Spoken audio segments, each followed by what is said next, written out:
தேசிய ஜனநாயக கூட்டணியில் 10 இடங்களை பாமக பெற உள்ளதாக தகவல்கள் வெளியாகியிருக்கின்றன. வட மாவட்டங்களில் 8 தொகுதியும், தென் மாவட்டங்களில் 2 தொகுதியும் ஒதுக்கப்பட உள்ளதாக கூறப்படுகிறது.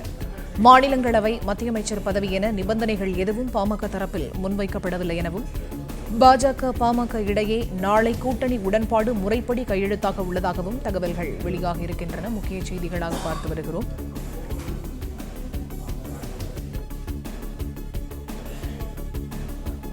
பாஜக, பாமக கூட்டணி தொடர்பாக நாளை உடன்பாடு கையெழுத்தாக உள்ளதாக தகவல்கள் வெளியாகியிருக்கின்றன. அந்த வகையில் தேசிய ஜனநாயக கூட்டணியில் 10 இடங்களை பாமக பெற உள்ளதாக கூறப்படுகிறது. வட மாவட்டங்களில் 8 தொகுதியும், தென் மாவட்டங்களில் 2 தொகுதியும் ஒதுக்கப்பட இருப்பதாக கூறப்படுகிறது. மாநிலங்களவை, மத்திய அமைச்சர் பதவி என நிபந்தனைகள் எதையும் பாமக தரப்பில் முன்வைக்கப்படவில்லை எனவும், பாஜக, பாமக இடையே நாளை கூட்டணி உடன்பாடு முறைப்படி கையெழுத்தாக உள்ளதாகவும் கூறப்படுகிறது. இது தொடர்பான முழு விவரங்களை தர இணைகிறார் எமது செய்தியாளர் ராஜகுமரன். அவரிடம் பேசலாம். வணக்கம் ராஜகுமரன், விவரங்களை பதிவு செய்யும். நடைபெறவுள்ள மக்களவைத் தேர்தலில் பாஜக தலைமையிலான கூட்டணியில் பாட்டாளி மக்கள் கட்சி இடம்பெற இருக்கின்றது.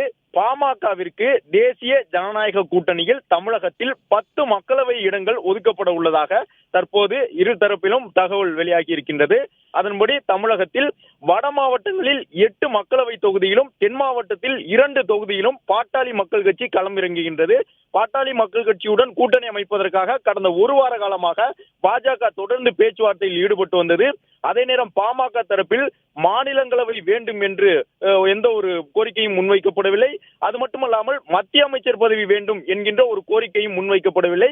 பாமகவை பொறுத்தவரை எத்தனை மக்களவை தொகுதிகள் ஒதுக்கப்படும், எங்கெங்கு ஒதுக்கப்படும் என்ற ஒரு தகவல் மட்டுமே அவர்கள் தரப்பில் முன்வைக்கப்பட்டிருந்தது பாஜகவிடம். அதன்படி எந்தவிதமான நிபந்தனைகளும் இல்லாமல் இரு தரப்பிலும் இந்த கூட்டணி ஏற்பட்டுள்ளதாக தெரிய வந்திருக்கின்றது. அதன்படி வட மாவட்டங்களில் இருக்கக்கூடிய 8 இடங்களில் பாமக செல்வாக்கு மிக்க இடங்களில் களமிறங்குகின்றது பாஜக கூட்டணியில். அதேபோன்று திருச்சி உட்பட தென் மாவட்டத்தில் ஒட்டுமொத்தமாக 2 தொகுதி ஒதுக்கப்படும் எனவும், மொத்தம் 10 தொகுதிகளில் தேசிய ஜனநாயக கூட்டணியில் பாட்டாளி மக்கள் கட்சி களமிறங்க இருப்பதாகவும் கூறப்பட்டிருக்கின்றது. அதே நேரம் மாநிலங்களவை, மத்திய அமைச்சர் பதவி எந்த ஒரு பதவியும் பாமக தரப்பில் முன்வைக்கப்படாத நிலையில் இன்று அல்லது நாளை அந்த கூட்டணி உடன்பாடு எட்டப்படக்கூடும். இன்று இரவு பேச்சுவார்த்தை நடைபெறும் என்று எதிர்பார்க்கப்படுகின்றது.